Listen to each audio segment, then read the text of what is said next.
پیارے دوستو السلام علیکم۔ دوستو، خانہ کعبہ کا پہلا حج کب ہوا اور پہلا حج کس نے کیا؟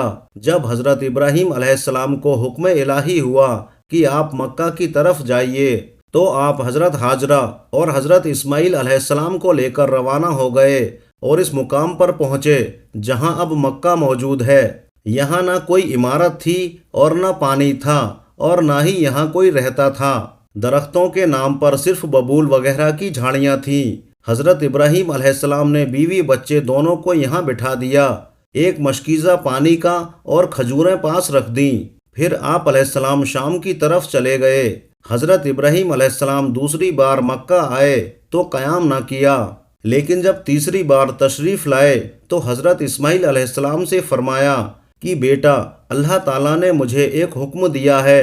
تو حضرت اسماعیل علیہ السلام نے کہا تو اطاعت کیجئے، یعنی حکم کو مانیے۔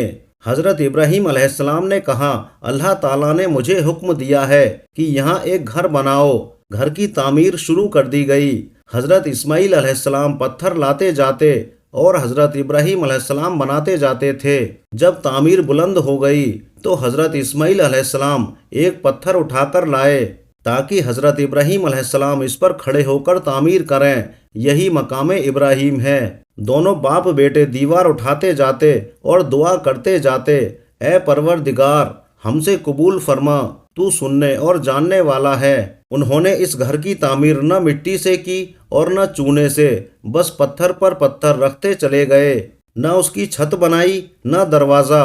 بعد میں الگ الگ زمانوں میں بیت اللہ کی تعمیر ہوئی۔ قریش نے بھی تعمیر کی اور ان کے بعد بھی ہوئی۔ کہتے ہیں کہ اس وقت حضرت اسماعیل علیہ السلام کی عمر 12 سال تھی۔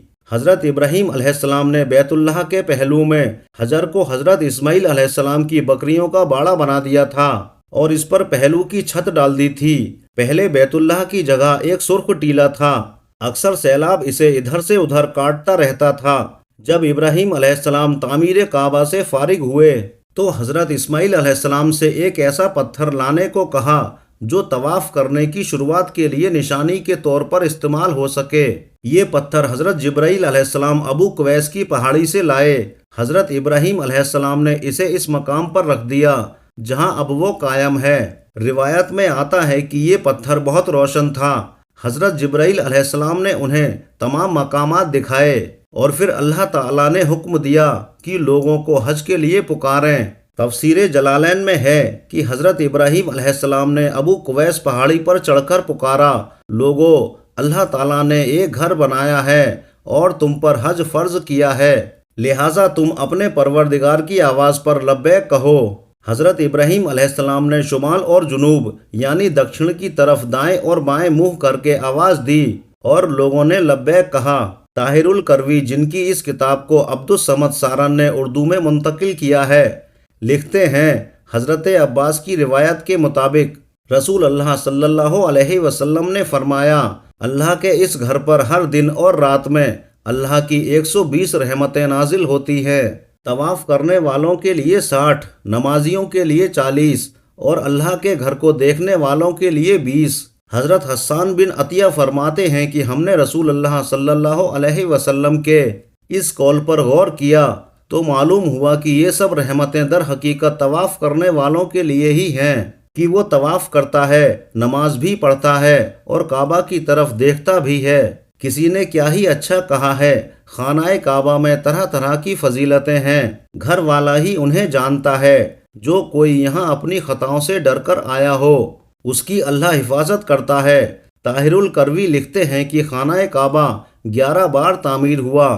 حضرت آدم علیہ السلام نے تعمیر کیا، حضرت شیش علیہ السلام نے تعمیر کیا، حضرت ابراہیم علیہ السلام نے تعمیر کیا، عمالقہ نے بنایا، جرہم نے تعمیر کیا، قسی نے تعمیر کیا، قریش نے بنایا، عبداللہ بن زبیر رضی اللہ تعالی عنہ نے تعمیر کیا، حجاج بن یوسف نے بنایا، پھر سلطان مراد نے بنایا جو آل عثمان میں سے تھا۔ قریش کی جانب سے تعمیر رسول اللہ صلی اللہ علیہ وسلم کے زمانے میں ہوئی تھی۔ قریش نے تعمیر کے لیے جو حلال مال جمع کیا تھا وہ کافی نہیں تھا، اسی لیے حجر کی طرف 6 ہاتھ ایک بالشت جگہ کم کر دی گئی تھی۔ حجر کے پیچھے ایک چھوٹی سی گول دیوار بنا دی گئی تھی تاکہ لوگ اس کے باہر طواف کریں۔ کعبہ کے اندر انہوں نے 2 صفوں میں 6 ستون رکھے تھے جس پر چھت تھی۔ اس سے پہلے کعبہ کی چھت نہیں تھی۔ دروازہ ایک رکھا تھا، چھت کی بلندی 18 ہاتھ تھی۔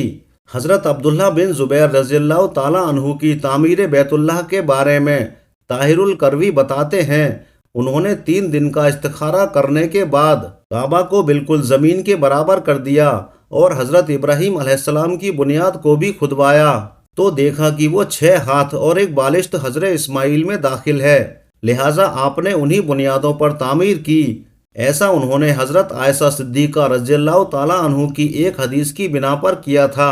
حضرت زبیر رضی اللہ تعالیٰ عنہ نے کعبہ کی بلندی 27 ہاتھ رکھی تاکہ عرش کے مناسب ہو جائے، ایک دروازہ داخلے کے لیے اور ایک باہر جانے کے لیے بنایا۔